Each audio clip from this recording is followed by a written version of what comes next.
Hi, everybody. Welcome back to the Psychedelic Scene podcast. My name is Jill Sitnick. I am your psychedelic big sister, doing my very best to make all of this complicated psychedelic stuff a little bit simpler. And today's episode is a real treat. We get to talk to Carlos Tanner, who has been involved in a bunch of research around ayahuasca and healing some of our most prevalent mental health conditions, PTSD, anxiety, depression. And what is very interesting as we get to talk to him is the amount of research he has done with different groups at his center in Peru. This is not a retreat center for a weekend to just kind of get away and get a different perspective. What Carlos talks about is deep inner work and very, very interesting research that's emerging. Enjoy.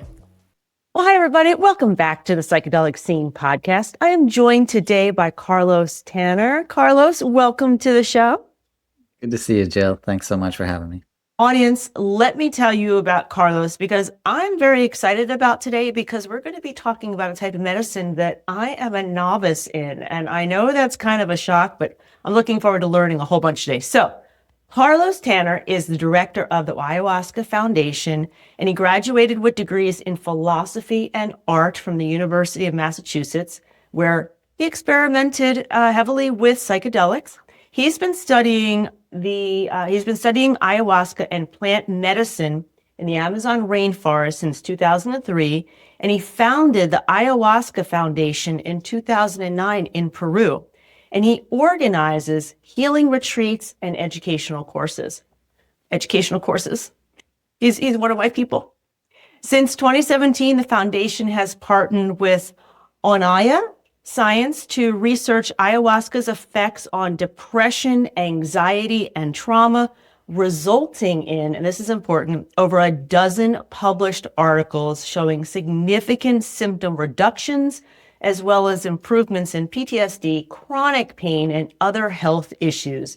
So audience, if you know me and my focus on health, you know how excited I am to talk to Carlos. Carlos, thank you so much for being here today. It's my pleasure. It's great to meet you and talk to you. So introduce yourself to the audience. What's your origin story? How the heck do you find yourself on the Psychedelic Scene podcast? In 2003, so 22 years ago, a little over 22 years ago, I was spiraling downward into opiate addiction. I had quit my job. I'd really hit this point where I just didn't care anymore. I wasn't thinking about my future anymore. I had gotten to a place which is a really dangerous place if you are struggling with addiction. And that hit my rock bottom point when I woke up in my car underwater. I had driven into a river, blacked out behind the wheel, and I was lucky enough to survive that. Standing on the bank of the river, looking at my car as it sunk to the bottom, I realized I did want to live. I do want to have a future, and I made a declaration that I would do whatever it took to save my life and to change the course of it.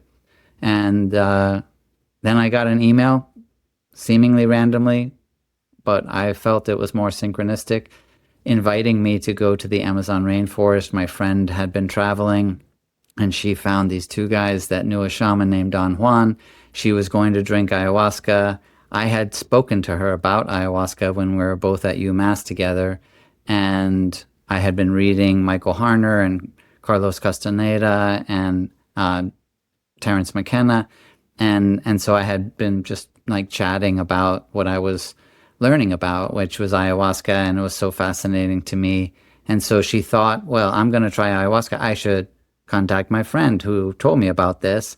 And I felt that was a sign that timing was impeccable. So in May of 2003, I flew down to Iquitos, Peru, and I met her and the two men that she had met. And together we went to meet Don Juan Tangoa, who was a Peruvian shaman, or curandero as we call them. And yeah, my experiences were beyond my wildest imagination.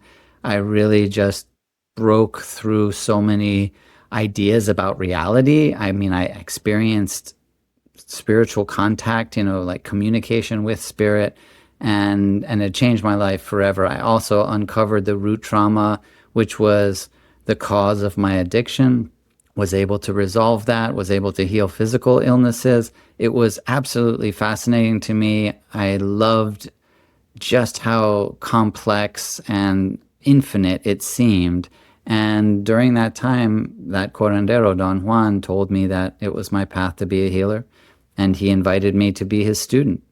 And I felt that was exactly what I needed to do, especially thanks to some spirits that were guiding me in my visions in ceremony, confirming that. And so in 2004, I moved to Iquitos into the house of Don Juan, and I lived with him for 4 years.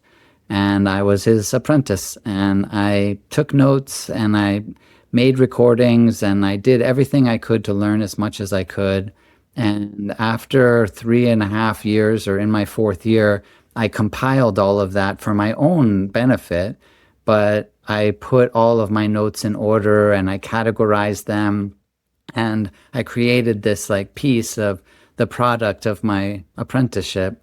And I stood back and said, wow, what if someone had given this to me when I arrived?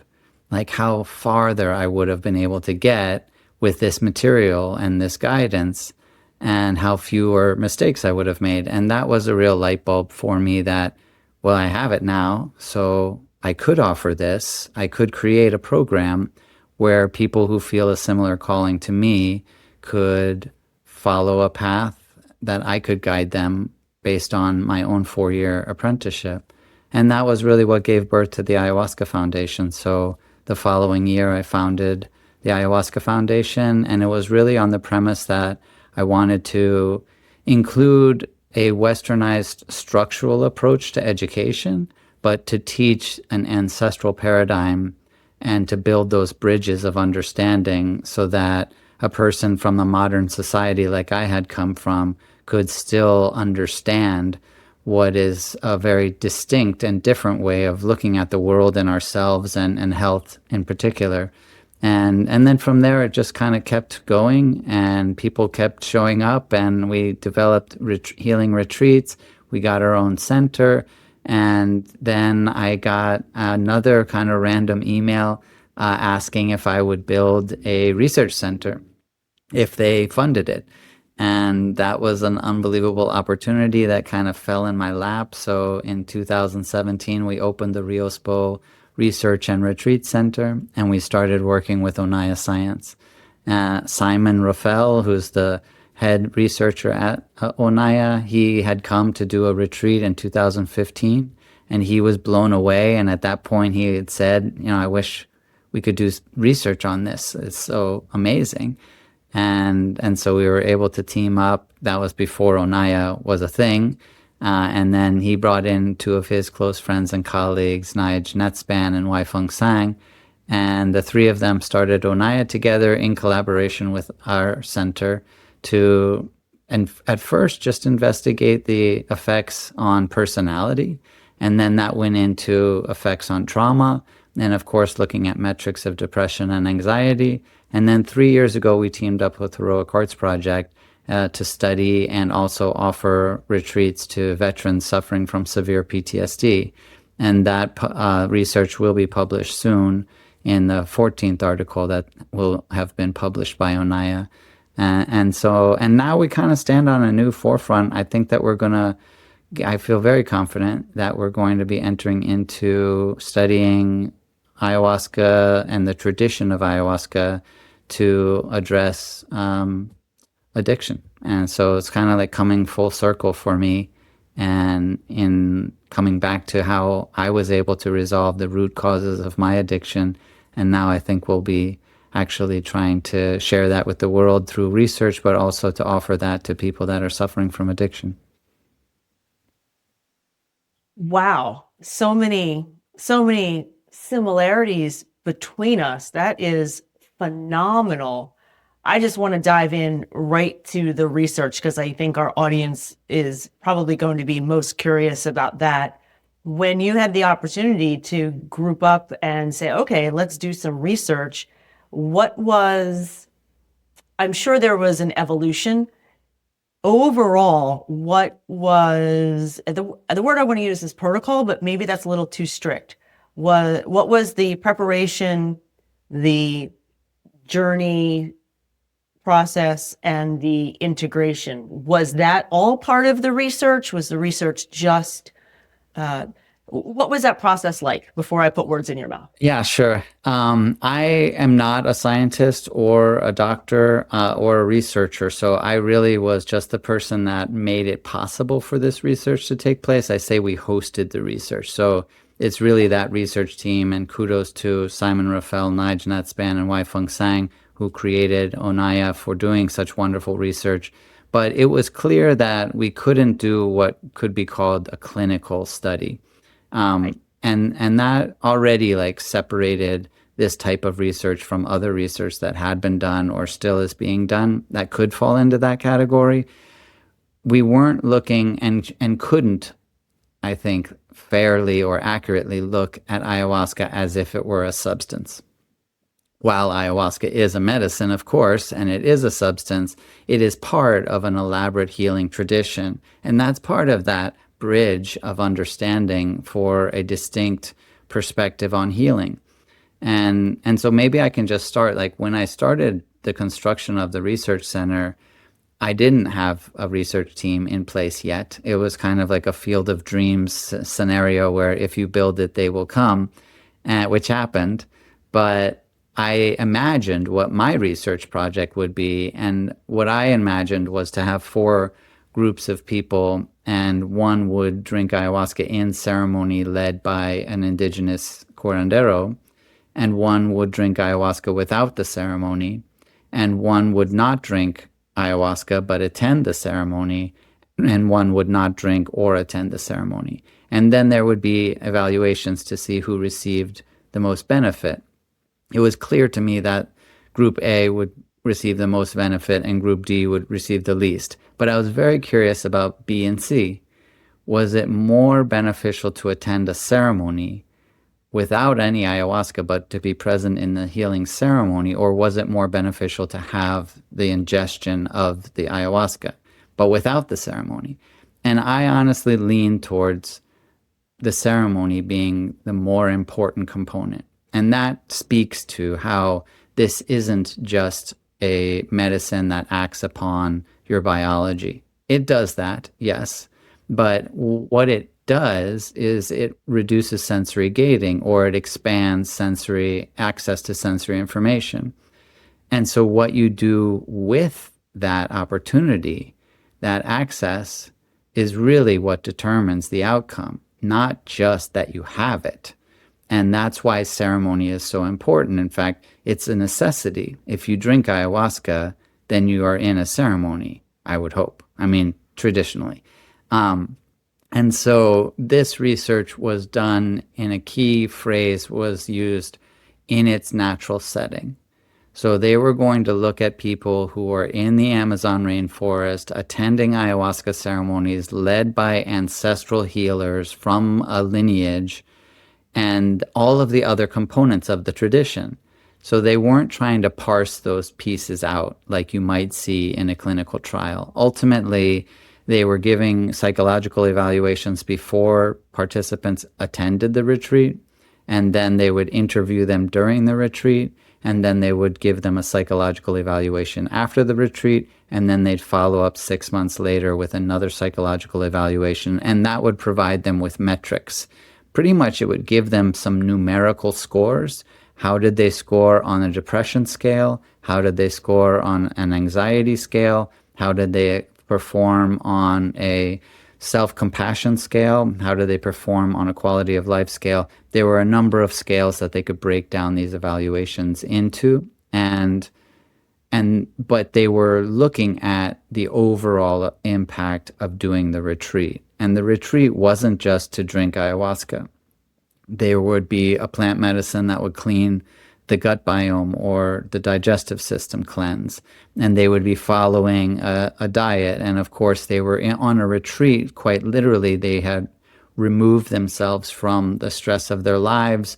They weren't contacting the outside world. So there were a number of factors. And, a critic could say, well, you can't tell which one, is making the most impact. But that was a challenge that we discussed right from the beginning. And even like the next phase of that challenge or the next level of understanding would be, well, this is how we do it. But if you went to a different retreat center or even worked with a different family or a different, tradition of healers, the outcome might be different. And also, I think it's important to note that all of the participants had already made the choice that they wanted ayahuasca to be the path that they would take for their healing. So this wasn't a randomized trial. We weren't just saying, hey, we're just going to give this to you and see what happens. They were people that had made a commitment. And I bring those up because, over the past 22 years, I've seen, and also in my conversations with the curanderos, it's clear that a person's belief and their attitude and their inner environment is probably the most important component of the entire process. It's the difference between whether you embrace an experience or resist an experience. And when you're talking about medicine and healing, whether you embrace or resist is paramount. It's the most important component. And so that's what they were really trying to capture, learning along the way, and understanding that this wasn't going to look like what might be called like traditional medicinal research, but that it was a necessity. And that led to a greater and greater honoring of the indigenous practices. And those researchers really like came to fully embrace themselves, those traditions, to the point where they were no longer translating the language of these healers when the healer would describe the work that had been done. At first, a psychiatrist was like, oh, well, when you say that, it means this. It's kind of like, if you say that you had visions, you mean that there was a serotonin impact, or something. And then they've really come full circle on that, or like, no, I believe what the curandero says. Like that's maybe we should be listening to them and not like trying to translate it into a different perspective. I want to validate for everybody. I think the comment about ceremony is super important, and that the definition of ceremony can vary. And I will use my own example. My introduction to psychedelic healing came very therapeutically. My therapist, a guide, and in that way, that kind of ceremony, we heal with other people. The trauma usually came because we didn't have someone there to help us regulate. That was my particular ceremony because those two people were safe. The very first time I was in an actual ceremony, I broke down like a 3-year-old. I could not be there with men. I needed the men to leave for my particular ceremony. And then I was able to deal with it moving forward. And so I just want to validate and honor the number one, the importance of other people being there when you are working with healing. Number two, being able to define who your ceremony folks are. So I think it's absolutely beautiful that you have this spot for people who chose to be there, who chose to be part of the research, who said, I am ready for this experience with this group of people. Let's go. And I think that's really empowering. Secondly, that comment you made about it's the person's internal, I'm going to use the word motivation. I'm not sure. I'm sure there's another word. The person's internal motivation in this is so important. I don't know about your folks. I know every single healing journey I've been on, I have experienced some sort of resistance. I'm a big internal parts girl. At some point, there's a part that's like, this isn't going to work. What are you doing? Da, da, da, da. And my motivation is, no, I think we're good. We can heal this. We can move forward. I think that's really important for people to understand. If you're motivated, sometimes there's going to be a little bit of a challenge. A nice, supportive, beautiful place like what you're talking about is is what folks need to overcome that kind of resistance. And then third, I think what I took away, and I think a lot of people in the psychedelic space have evidenced this, at least in the West, our traditional research methods, I feel like sometimes psychedelic work is trying to fit, a square peg into a round hole. Like maybe the way that you're doing it is the way that we need to be thinking about it, the way that you spaced out the different experiences, because, criticizing unblinded testing when you're dealing with a psychedelic is kind of, I don't know, splitting the wrong hair, I guess, in my opinion. Anyway, I think what you're doing is absolutely fabulous. There were a couple of things that were really interesting to me. And just to comment, like, I think that the double blind study is always regarded as the gold standard of research. And this certainly is not a double blind study at all.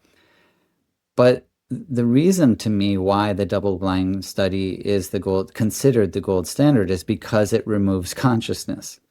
It removes the impact of consciousness from the research. And that's become the gold standard because of the paradigm that I call materialist, where we don't want to see the consciousness. It gets in the way. It's a problem if you're trying to view it through the materialist lens that says, I just want to know what this substance does. And consciousness can completely override that. And the placebo effect proves that. So they want to try to like remove that. But when you're talking about psychedelic healing, well, consciousness, you can't separate them. Like that's what psychedelic exists in the realm of consciousness. So I don't think that you can really achieve great benefit from trying to have a double-blind study with a psychedelic research. Now, getting back to the studies that were done, when it came to depression, not only after the retreat was there a significant decline in the metrics of depression, like the evaluation scores for depression, but the 6-month follow-up, they were even lower. And that was really interesting. Because if you were to imagine doing a test with an SSRI or an antidepressant or something, and then you stop taking it, chances are that you would see a return. And this was different. This was like, no, I'm even less depressed 6 months after I finished the treatment, which suggests that you changed something, and it continues to express its benefit even without repeated treatment. And that was very significant. And the same for the metric of anxiety and the same for the metric of self-compassion. It continued to go upward. And those 6-month follow-ups really showed something that I feel like is a remarkable and possibly a unique quality of psychedelic therapies, is that you can shift something and then stop taking the treatment, but the shift continues to express in that direction. And that, I think, should be what we're all striving for, right? We want to make that shift, to change the way that we view ourselves and the way we're living in the world, such that we continue to nurture that and develop that into better and better results. Those were amazing. Then there was one study, though, which started to expand in the research into another realm, you could say, where they started looking at the genome sequences. So they started collecting saliva samples and looking at specific gene expression. And so Onaya conducted the first epigenetic study on a psychedelic, and that was targeting 3 genes that had already been identified for trauma. And so one of those genes was Sigmar-1. And in a simplified answer, it's not just having a gene, it's whether that gene is activated or expresses and becomes an influence. And so our genes are essentially covered by like a sleeve, a myelin sleeve, and then at something will cause them to pull that sleeve back, at which point they express their influence, or that sleeve can be brought back. And so someone who has experienced severe trauma, they will have activated their Sigmar-1 gene. And And through this genetic analysis, we were able to see that after an ayahuasca retreat, people that had activated sigma-1 genes no longer had them activated.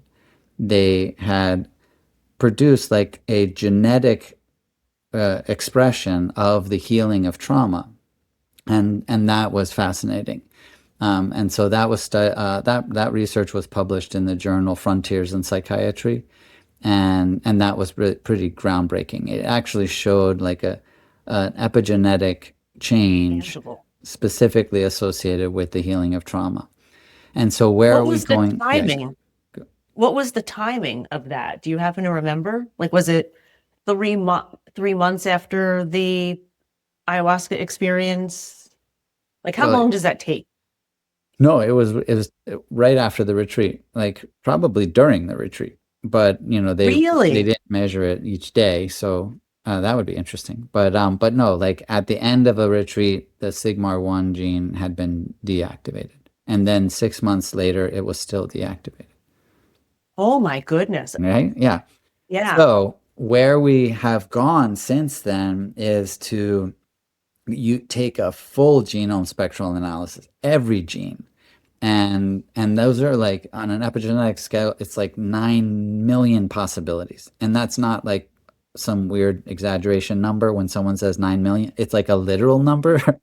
and and that will be the research that the veterans were taking part in for the past 3 years.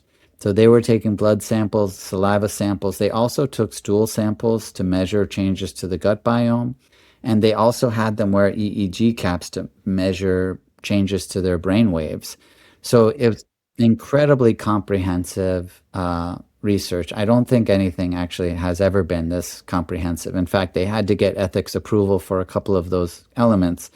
So that suggests that they'd never been done before, or else they would refer to, an ethics approval that had already been achieved.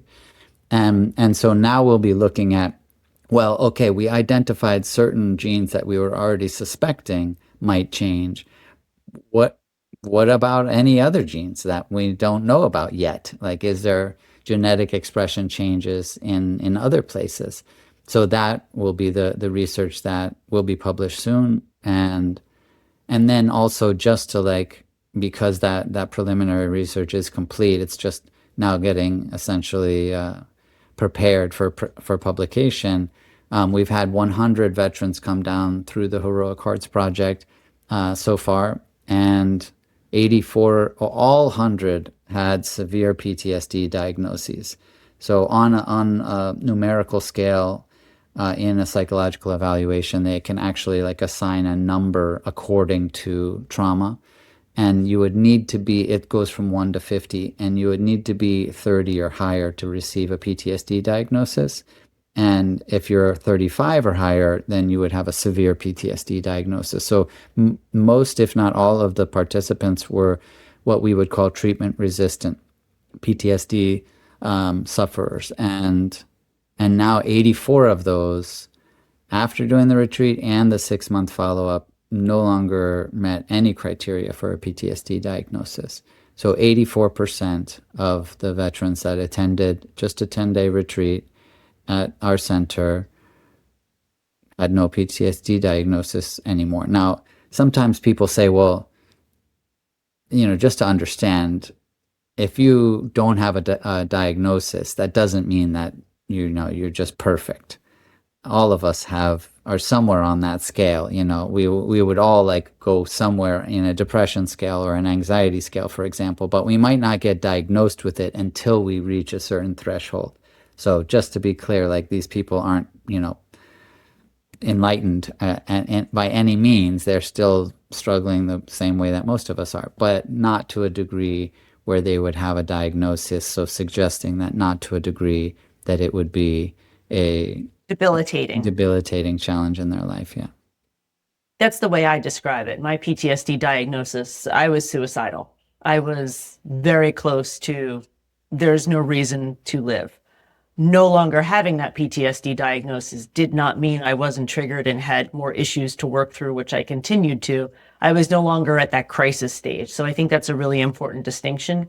Does not in any way, shape, or form take away that 80, was it 85? 84. 84%? That 84% is spectacular. So, I mean, are we potentially looking, neither one of us has a crystal ball, are we potentially looking at the idea of a personalized treatment plan based on, we go in, we get our blood test, we get our DNA sequenced, we get all of the testing, and then we need one ayahuasca journey, we need two, we need three. I mean, isn't that an interesting theory, or it's an interesting idea that we could actually define for folks, or maybe quantify for folks a little bit, that right now seems to a lot of folks very mysterious. You know what I mean? Yeah. Well, I don't think we're contemplating breaking it down in that way. And, Okay. I think that it's a very holistic tradition. And so it's not really, I think that's kind of something that the modern paradigm loves to do, is try to break things into like the pieces. But so maybe I can just try to quickly go through like, what is a 10-day retreat? And it's like experience. And so again, like there was significant preparation before they arrive.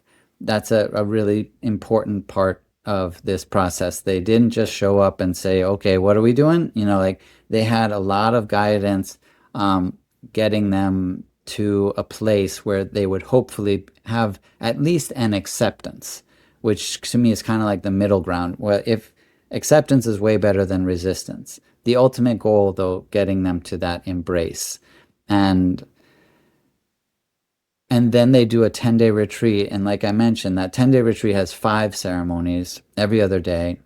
But they have a digestive system cleanse on day 2. And then they do a series of vapor baths, which are like personal saunas with medicinal plants boiled, that you breathe in those vapors, but also sweat out your toxins. So there's like a detox process. And then they also take a medicine specifically designed to cleanse the central nervous system and the respiratory system and their immune system. They're following a regimented diet that has very low stimulation. There's no salt, there's no oil, there's no sugars, there's certainly no drugs like caffeine or any stimulants of that kind, or any alcohol or anything.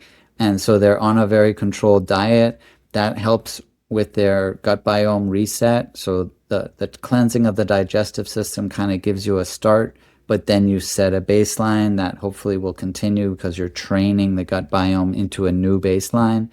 And all of those are like really important components, and they all contribute to the ayahuasca ceremonies. And then the ayahuasca ceremonies take a particular arc.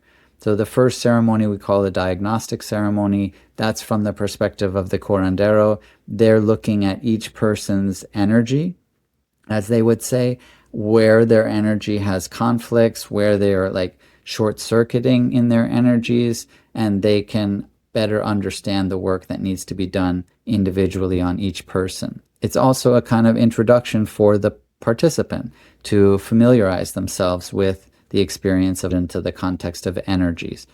And then the second ceremony is when you kind of start what could be looked at as like a spiritual surgical procedure, where you're really like opening up and bringing things to the surface that need attention just in general. Maybe they need to be removed or cleansed or aligned, or however you want to describe that, but there's definitely things coming to the surface. That ceremony is often pretty dark, you could say. So there's like this arc that kind of goes down. And then the third ceremony, you're really getting into the place where you're getting to the deepest core elements of whatever those afflictions are, the deepest root traumas, which was very interesting with the veterans, that very few of them actually dealt with anything that happened in their military in the healing process. They were really dealing with what happened in their childhood in the healing process, which probably led them to be a soldier. And then though you start to turn the corner and you start to make that progress. So the fourth ceremony often is now this bringing in of positive energies instead of just removing the negative. And then that fifth ceremony, kind of like a surgery, is called the arcana, where you seal all of that in. So that 5 ceremony arc is definitely noticeable. Like, as an organization, we chose not to go fewer than that. That's almost like our minimum, because that arc is needed. And just like a surgical procedure, you can't really like cut out too many pieces of that procedure and still try to achieve the results that you're aiming for. I think what's interesting about the 5 ceremonies is the amount of dilation. And I would agree. I have found when I've gone on retreats and there have been multiple ceremonies, multiple opportunities to dilate, I would say multiple opportunities to dig. I'm going to say dig into my subconscious. That's where a lot of work gets done. I think thank you for explaining that, because I think for anybody out there listening or chatting with somebody saying, oh, I'm just going to run down for, a weekend to do some ayahuasca and all my problems are going to be taken care of. This is a very intentional, long process that excavates trauma. And I think what you said too is super important. This isn't just a level of trauma that was, inflicted upon the battlefield.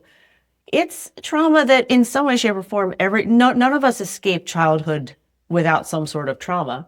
So we're, excavating to a childhood age at some point or another. And I think that's really important. The length, and we all know, let's make sure our audience knows, on average, how long is an ayahuasca journey? Ayahuasca ceremony can be, the shortest would probably be maybe 4 hours, and then it can go all night to the sunrise, but maybe 6 hours would be like fair to say. Yeah. So you've got a lot of time working with the medicine to dilate, to get to some of those traumas and to work through them. So this is not a small undertaking.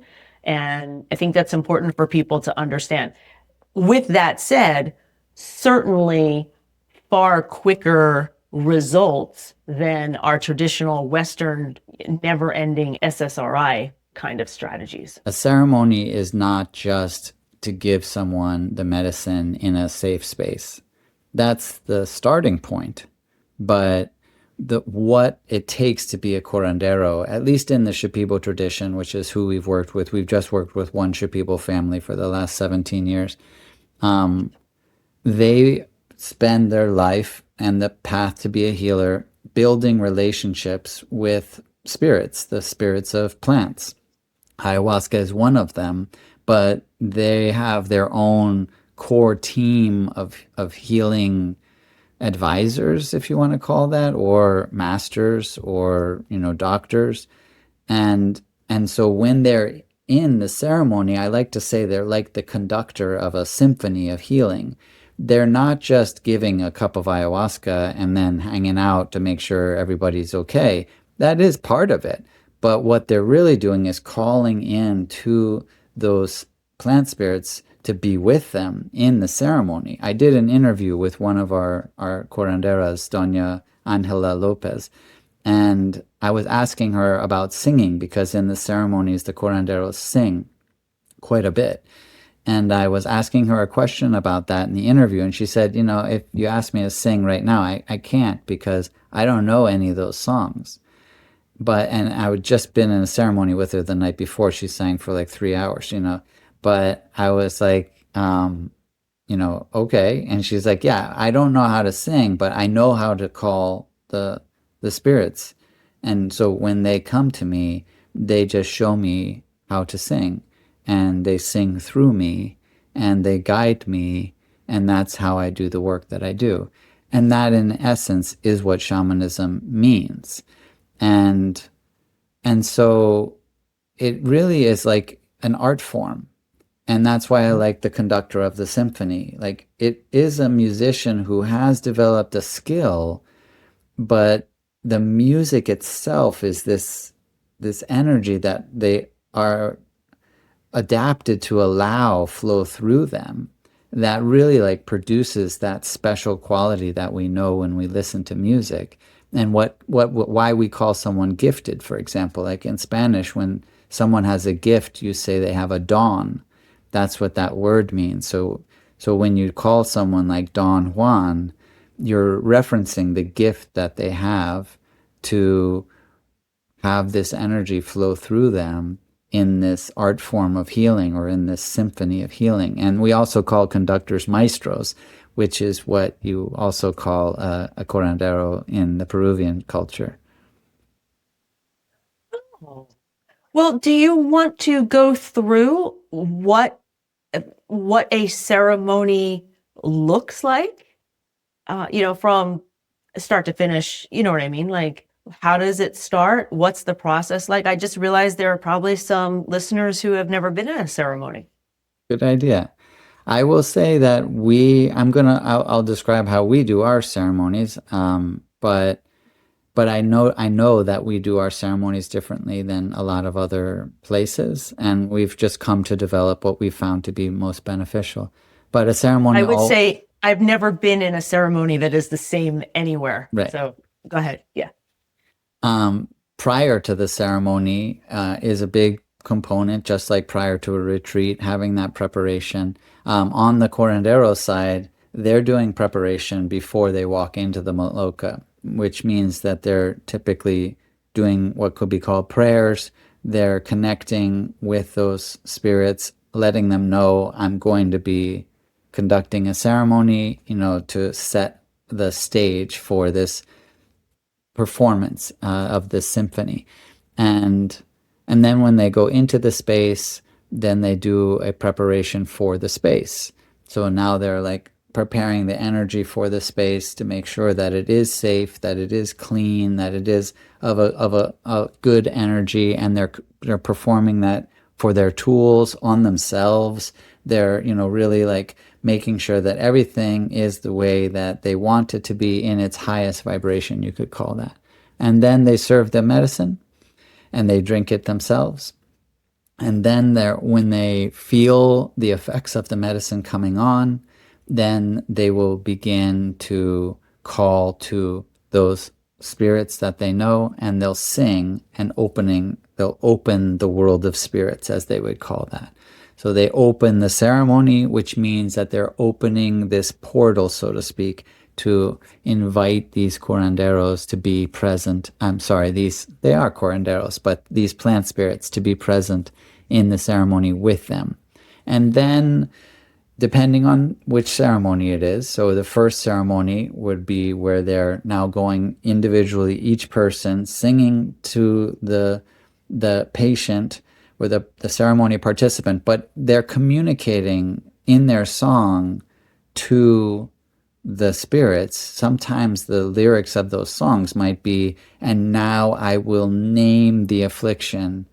And so they're directing the spirits to put it, and now it is on the tip of my tongue, and I will name it, and this is like a channeling of the guidance and this intelligence of those spirits to come through them, and they go through each person.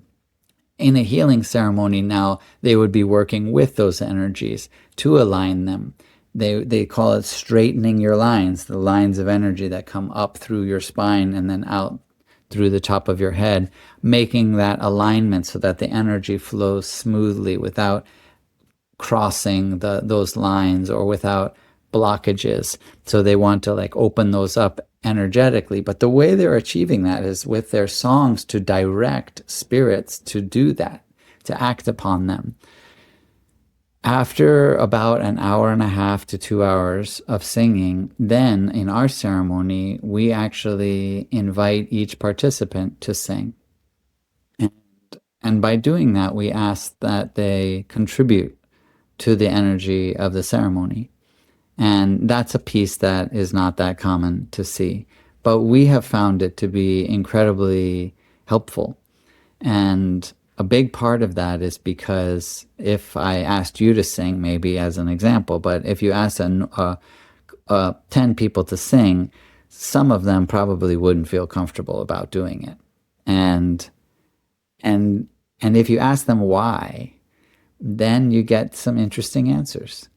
Some of those answers are, you don't want to hear me sing. I'm terrible. I will ruin the night if I sang. Like they're saying things that I think are actually exposing beliefs they have that are probably pretty detrimental to their overall self-love. And and so by encouraging them to sing, it's also encouraging them to have to face what could be their greatest resistance to their authentic self, to their true self. And then you're in this incredibly supportive environment, which I would love to talk about that component as well. But when you do sing, everyone is like, that was great.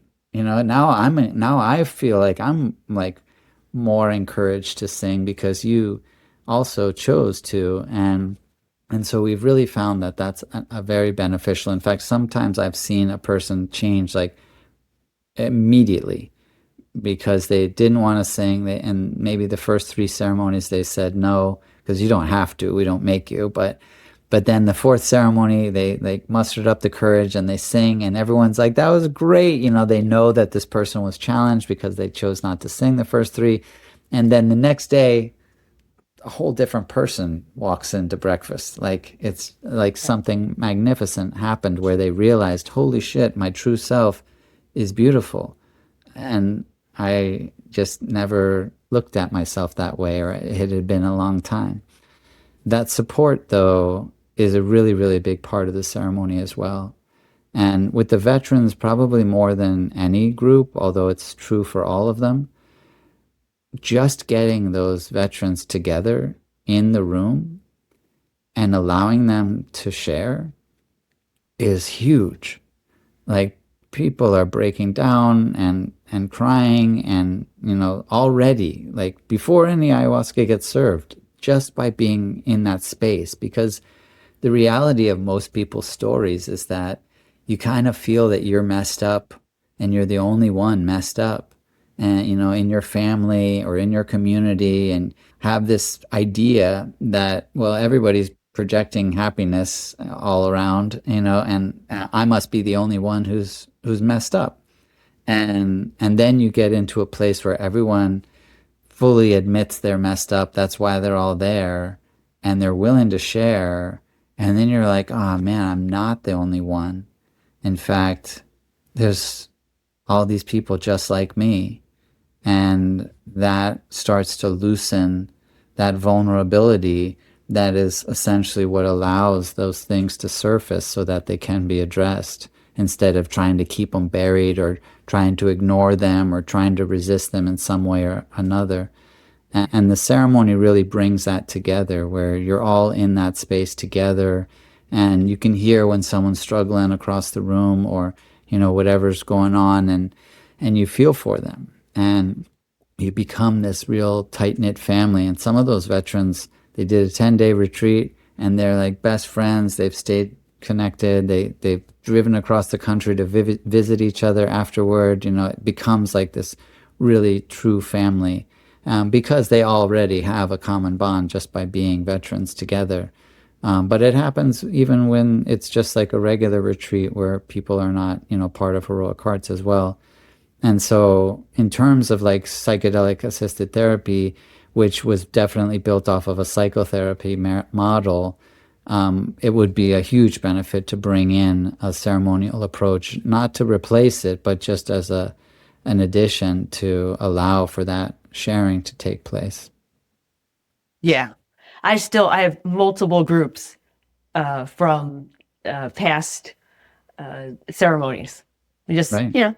And you might not be staying in touch every single week, but all of a sudden somebody will pop up and you're like, it's a really interesting connection. You're just constantly connected to that person or that group.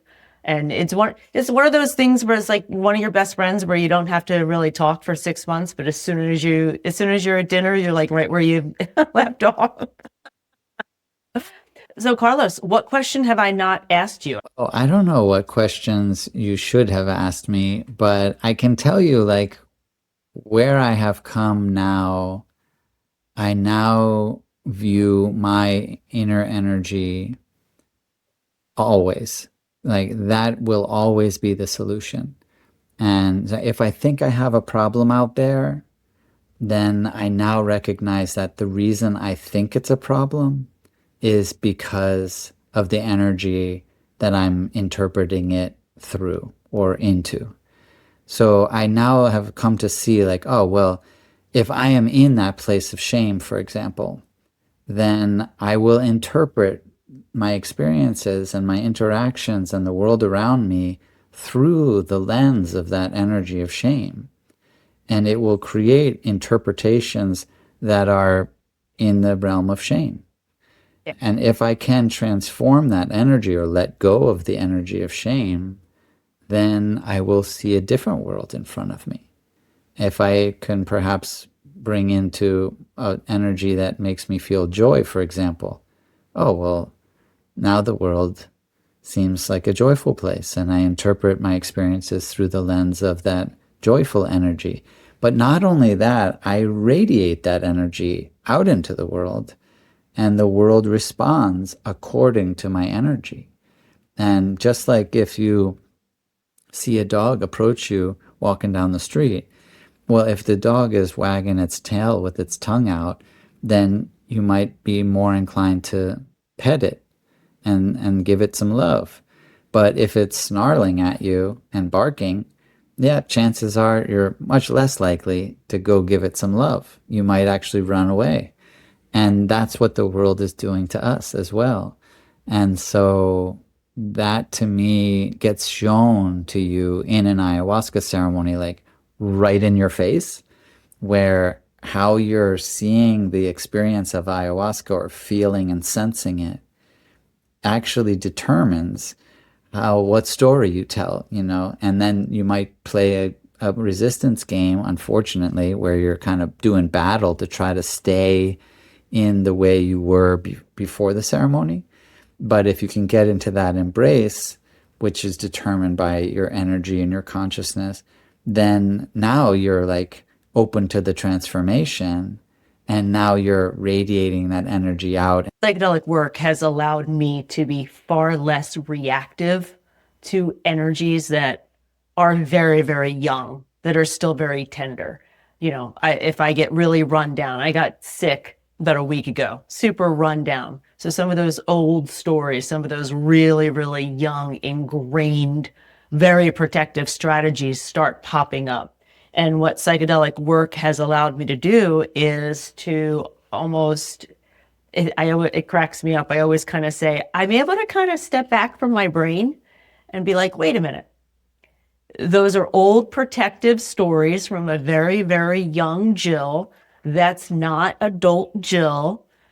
How about we not talk to anybody for another hour or two until we have some good food and some soup and Right. and we get a little perspective, because that energy is very, very old, ancient, not really correct. That energy is coming because physically we're not well, right? And so being able to kind of not be reactive to all of the emotions that show up. And sure enough, I had a little soup, I had a little sleep, I had a little shower, that energy was gone. And so I find meditators are very good at that. People who do psychedelic work, people who do breath work. It's that separation to view energy and choose. It's not I'm going to stamp it out. I'm going to honor what it is. I'm going to identify it. At some point, if I need to work on it, I'm going to work on it. But I'm also going to not have my life ruled by it the way, unfortunately for me, for a lot of years, it was ruled by it. And I think that for me is one of the big gifts of this kind of work, that separation and allowing me to choose how I'm going to feel and what energy I'm going to put forward. Definitely. Yeah, awareness. Awareness is the key. You want to be able to bring your awareness to your senses and your sensations in a physical level. You want to bring them to your emotions and your expressions on an emotional level, and then your thoughts and your theories, like how you put all the pieces together. And if you can bring your awareness to that, then you create that separation. And ayahuasca is definitely one of the medicines, like other psychedelics, that allow that separation to take place, where you sometimes really do feel like you're looking at it, like, oh, there I am over there, and then I think that a tool that we have at our disposal, which is part of every childhood, is curiosity. If we can take a curious approach, then automatically we let go of some of the resistance. Like, curiosity is acceptance. We're not trying to make it anything. We're just curious about it. And I think that's why curious, is built off the word cure. It's like the mindset of healing. To cure, you need to be curious. That's what my first teacher, Don Juan, used to say. And it's a curandero, like a curandero. And so if we can remember that curious mindset that we had as a child, and what nature automatically instills, I think, like when you see a beautiful tree, you're like, wow, like you become curious. Why is its leaves like that? Or why does it grow that branch that way? Or there's all these questions that, if you have ever had children, they are always like no end to the number of questions that they have. And we can have that about ourselves too, and about the world that we're living. And that's like a pathway to awareness. And through that awareness, we achieve acceptance, and then we're on the right direction, away from fear towards trust and faith. I've always wanted to normalize for people the concept of continuing to work on yourself with medicine. That, just because I healed the PTSD, you and I both know there's additional work. And people have said to me, but, why? These are drugs. Of course, they still have the old stigma in their minds. And I've always gone back to, because I'm really curious. I want to know what else is there. I want to know who I am before my parents came into the picture.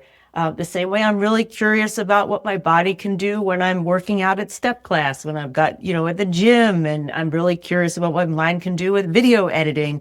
I'm really, really curious about my mind and what it is thinking and how it's working kind of under the hood. And I have noticed that is a distinction with people who continue to do work versus people who say, you know what, I'm good. It's kind of a level of curiosity and wanting to continue. Definitely. Well, also, like we mentioned at the beginning of the conversation, with the criteria for diagnosis, right? Like, Yeah. in modern medicine, or our current medical system, well, once you get below the criteria, you're done. You did it, You're and done. that's not really true. I like to use a scale of -100 to +100.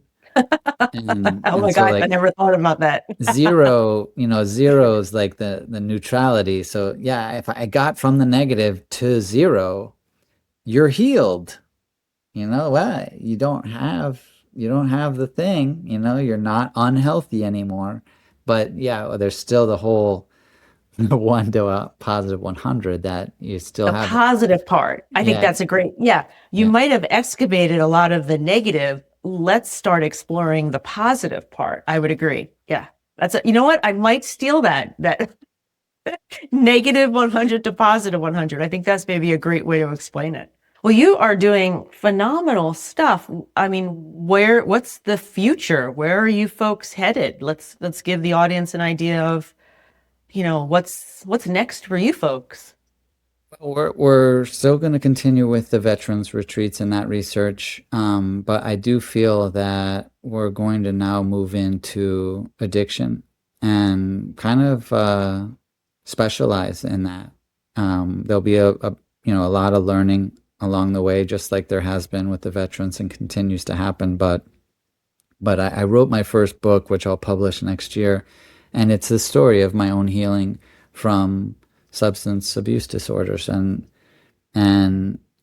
I feel like that is something that's really troubling more and more people.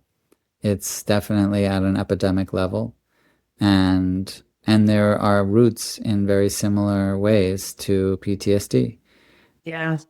I've been on a boga retreat with somebody who had her opioid pain management desperately mismanaged, and just seeing the destruction on the medical side and what it does with addiction. I mean, it's kudos. I mean, the trauma side of addiction, the opioid side of addiction, there's so many people who can be helped, and it Well, is just so desperately needed. So thank you. Okay. With that said, Carlos, I have learned a ton. I think you're doing amazing work. I'm going to put all of the information that we talked about, the research and all the institute and all that kind of stuff in the show notes. I want to thank you for being here and so kindly taking us through not only all the process that you're doing, but all of the amazing work and research. I want to thank you for being here today. thanks so much, Jill. It's been a pleasure speaking with you. So thank you so much for joining me on this episode of the Psychedelic Scene podcast. I enjoyed hearing about all the work that Carlos is doing. I think it's fascinating, the mix between the ancient traditions and the research to initiate deep, deep healing. So if you like this content, head on over to psychedelicscene.com, where we also have additional psychedelic culture content. And if you like that, consider getting Jason, our founder, a little cup of coffee, because he is the one at the end of the day who keeps all of the lights on. And so with that said, until next time, take care.